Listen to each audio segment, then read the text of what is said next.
Hello dear guys and girls, welcome back again.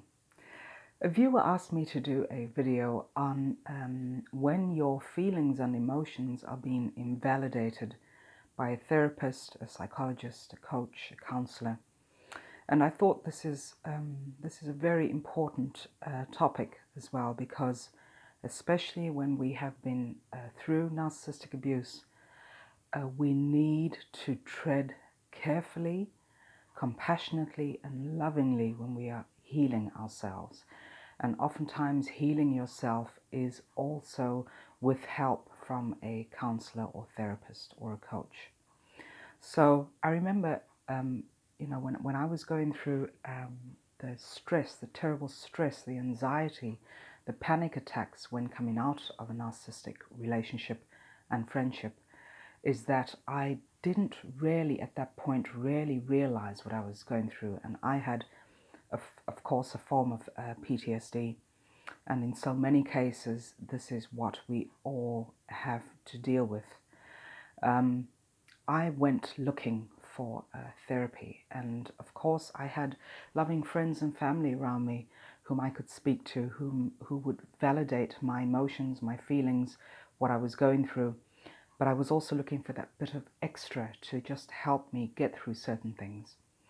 And I remember I visited, I think, a total of 3 psychologists, and I was very much invalidated. I was told not to be angry. Yeah, right. I was told not to harp on certain situations, not to keep bringing certain situations up. I was told that I needed to take antidepressants and sleeping tablets so that I could at least sleep. Now, I'm not knocking medication. If you need medication, I think most of us, especially those suffering from complex PTSD, you do need medication sometimes. And if you feel that that is personally right for you, then please go ahead and do that, of course.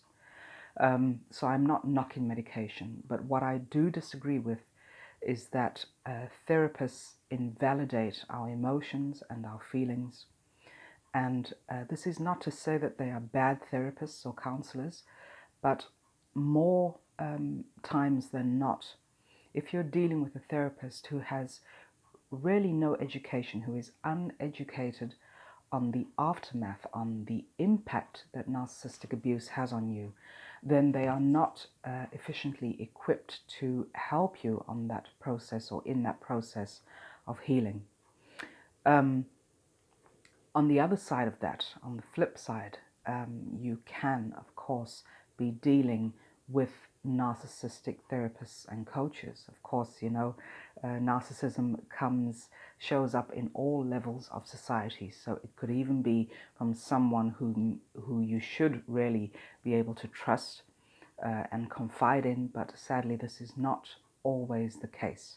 And again, I am not knocking therapists or coaches or counselors, but I, coming from the coaching branch, do see where there is a lot of emotional abuse that occurs behind the scenes. I have seen it with my own eyes. I have experienced coaches and therapists up close who are very toxic, and of course, as we all know, with covert narcissists, they have a way of masking the toxicity in them, so that you think that you are dealing with someone who is full of integrity and who is genuine. But sadly, this is not always the case. So when you go for therapy, the number one thing is to know when you have that uneasiness. It's recognizing that. It is trusting your gut instinct. If you feel that you are not at ease with the therapist, that you feel uncomfortable speaking about just things in general, and especially when you have to go into depth about what you are going through and how your emotions are and what you are feeling, and you feel uncomfortable sharing this, then that is a warning sign. You cannot afford the wrong therapist. And what do I mean by that? When we have been through narcissistic and emotional abuse, it is the worst feeling that you are left with. It's not only a terrible feeling during the relationship, but it is even worse learning how to cope with all that you are going through, with your emotions and your feelings and your situations. That is the worst feeling. And a therapist who invalidates you, or who just will not take the time to first listen to your story, may just not be the right therapist for you. So you cannot afford to hire the wrong therapist, because they will do more damage in the long run, because they do not fully grasp and understand and are not educated on narcissistic and emotional abuse, or at least the impact that it has on one. So I know, for those that I work with, you all know that when I am coaching you, I do, after a period of time, say, look, we are not going to talk about the narcissist anymore.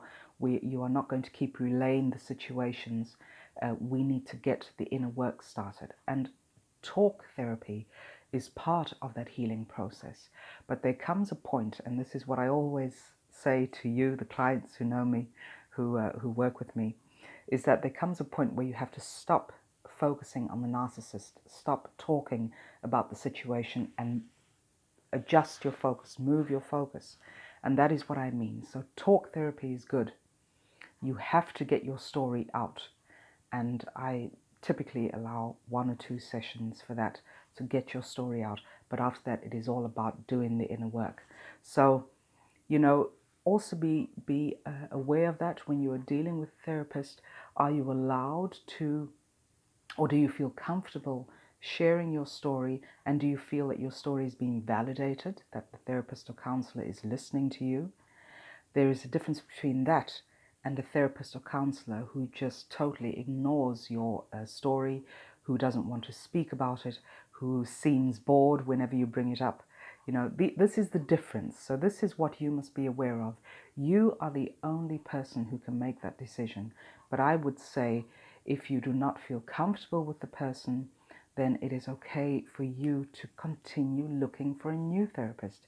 You are not obligated to stay in therapy with someone whom you do not trust and whom you do not feel comfortable with. So this was in my case, where I thought, you are not listening to me. I'm talking about the psychologists that I visited a couple of years ago. They were not listening to me. They were more for stuffing me full of pills and telling me to just get over it. Now, there is no way you can just get over stuff. You have to work through stuff. So when you see that a therapist is willing and committed and compassionate towards you and wanting to work through the stuff with you, that is when you know you are on the right track. And it will also feel very comfortable and very validating.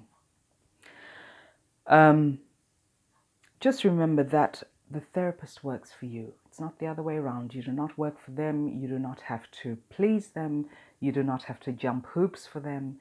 It is about them working for you. So also feel free to look for a new therapist if you feel that they are not totally committed to working with you.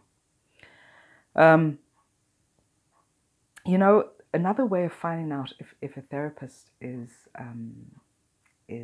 a good therapist for you, or counselor or coach, is by, if you get the feeling that you are being invalidated, that your story or your emotions or your feelings are being invalidated, just ask them.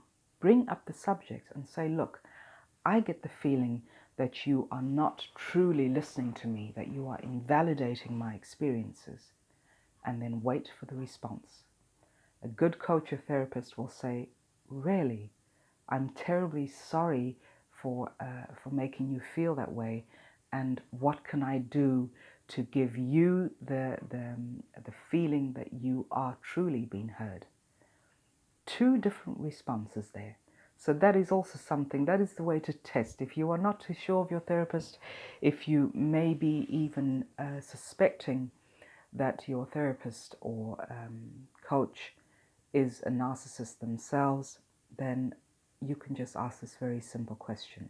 You know, if they get terribly angry at the fact that you actually brought the subject up by you telling them that you feel that you're not being validated, then that is a huge red flag. But a good therapist will take the time to listen to your complaint and work through that with you.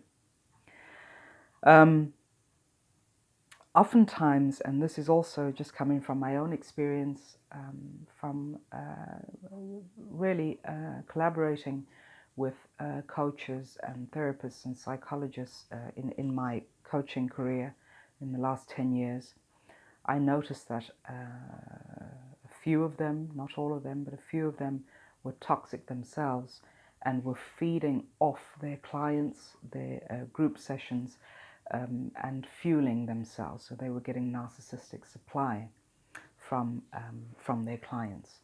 And this is, again, just a feeling. It is rarely or rarely something that you can prove. There is no evidence, but it's that gut feeling that they are not being sincere, that they are not coaching or giving you therapy from a sincere part of themselves. It is just, it's something that you will feel. And if you are in touch with your intuition, if you pay attention to your intuition, then this is something that you will notice. It will just be a feeling. So I hope that has shed some light on, you know, when you were looking for a good therapist or looking for the right counseling for you. It is always respecting how you feel and just noticing if you are feeling or getting the feeling that you are truly being helped, that you are truly being coached, that you are being heard, and that every aspect of what you're going through is being validated. That's when you know that you are on the right track. So to the viewer, thank you for sharing your question, and I hope that sheds light, and I hope that that answers it for you.